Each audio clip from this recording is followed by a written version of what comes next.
केते खराब लगे ना जेतेबेले केही हमर अपमान करि थाए आउ अन्य मानक सामने रे हमर मजाक उड़ाई थाए।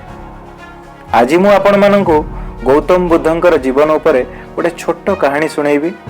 आउ ई कहानीटी सुनी सारिबा परे आपण माने निजे जानि परिबे कोन सतरे केही आपण मानकर अपमान करि परिबो किंबा एते भी कार साहस नहीं जे से आपणकर अपमान करि परिबो। देन वीडियो स्टार्ट करबा पूर्वरु हेलो हाय नमस्कार सत श्री अकाल आदाब केम छो फिलहाल मु आपनकर होस्ट आ दोस्त ईएन अविनाश आपण सुनचंती ईएन मोटिवेशन। वीडियोटी स्किप न करी शेष जाई देखिबा पई मोर अनुरोध। आ जदी वीडियोटी आपण मानकु सतरे भलो लागे then like comment share and subscribe करबा पई जमार भूलंतु नाही। ताले आसंतु स्टार्ट करबा आज रे मोटिवेशन। सबुदिन भली गौतम बुद्ध गोटे जगार बसी सूर्यास्त को देखुले। आ सेतेबेले तांकर जने शिष्य आसिले आसी रागिकी कहिले गुरुजी अशोक जमीदार आज मोर अपमान करिसंती आपण जल्दी चलंतु तांको मूर्खता पई तांको गोटे शिक्षार निहाती आवश्यकता अछि। आ गौतम बुद्ध टिके हसी कहिले प्रिय तमे जने बौद्ध आउ जने सच्चा बौद्ध धर्मीर अपमान कला भली क्षमता कहा पाखरे भी नहीं। आ तमे ए विषय को मनरू काढ़िया पे चेष्टा कर। आ जेबे ए सब तमे तम मनरू काढ़ी देबो तो अपमान बोली जो शब्दटी से आ रहिबो ही नहीं।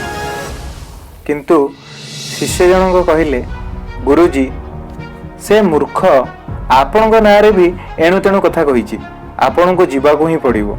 आपण को देखिले से निहाती विस्मित होई जिवो आउ ता भूल पई से क्षमा मागिबो। आपण खाली चलंतु मु एतिकिरे संतुष्ट होई जिवि। आउ यहा सुनी गौतम बुद्ध बुझीगले कि शिष्य तार प्रतिशोध नबा कथा भाबुची। एबे गौतम बुद्ध सब किछि बुझी सारिथिले कि शिष्य भितरे प्रतिशोधर ज्वाला बढ़ी गलानी। आउ एबे ताको उपदेश दबा किछि ठीक हेबो नाही कि बुझेइबार मूल्य किछि रहिबो नाही। एवं बुद्ध किछि चिंता करी कहिले अच्छा ठीक अछि जदि एभली कथा तो मु तम सांगरे निश्चित जीवी आउ तांको बुझेया पई पूरा चेष्टा करिवि कि से तमर अपमान किपरि करि परिले। किंतु आमे एबे नुहे काली सखाळे जिबा। आ शिष्य मध्य गुरुजी के कथा रे राजी होई गले। आ कहिले ठीक अछि गुरुजी काली सखाळे आमे जेमिति भी हो सेठा को जिबा।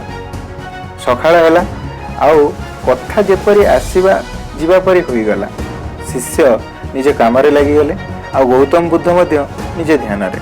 धीरे धीरे समय जीवारे लागिला आ मध्याह्न हैला। आ मध्याह्न हैला परे भी शिष्यटी जेमिति से विषय किछि न कहिला गौतम बुद्ध निजे तांको तरफरु पचारिले आज अशोकଙ୍କ पाखकु जीवा तो। आउ एहा सुनी शिष्यटी कहिला ना गुरुजी से सब विषय मु निजे विचार कली तेबे मते लागिला कि भूल मोर ही थिला आ मु मो भूल पई अनुतप्त। अशोक जमीदारଙ୍କ पाखकु जीवा किछि आवश्यक नाही। एबे गौतम बुद्ध हसिले आ कहिले अच्छा एमिति कथा ताहले तो आमे अशोकଙ୍କ पाखकु जीवा निहाती दरकार।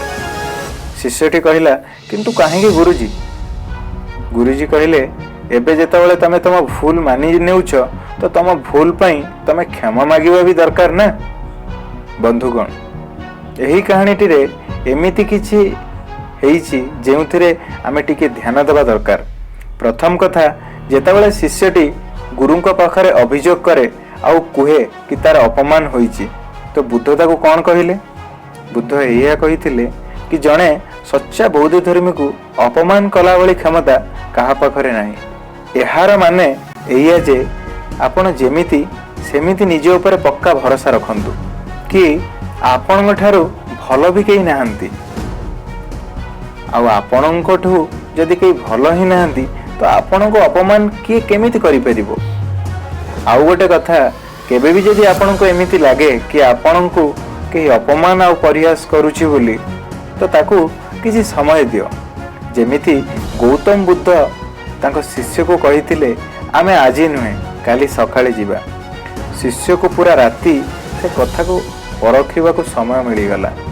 आउ जेतेबेले सकाळ हैला तो सबुदिन परी सब किछि ठीक थिला। आउ समय जीवा संगे संगे ଶିଷ୍ୟ ମନରୁ ବି ଏ କଥା ଉଭେଇଗଲା କି ତାକୁ ପ୍ରତିଶୋଧ ନେବାର ଥିଲା। ତ ଏହି କାହାଣୀଟି ଆମକୁ ଏଇଆ ଶିଖଉଛି ଯେ ଅପମାନ ଆଉ ସମ୍ମାନ ଦୁଇଟା ନିଜ ଚିନ୍ତାଧାରା ଉପରେ ନିର୍ଭର କରେ। ତା ସହ କାହାର ଭୁଲକୁ ଭୁଲି ଯାଇ ଆଉ ନିଜ କାର୍ଯ୍ୟର ମୂଲ୍ୟବୋଧକୁ ବୁଝିବା ଦ୍ୱାରା ଜୀବନ ସରଳ ଆଉ ସୁଖମୟ ହୋଇଥାଏ। ଧନ୍ୟବାଦ।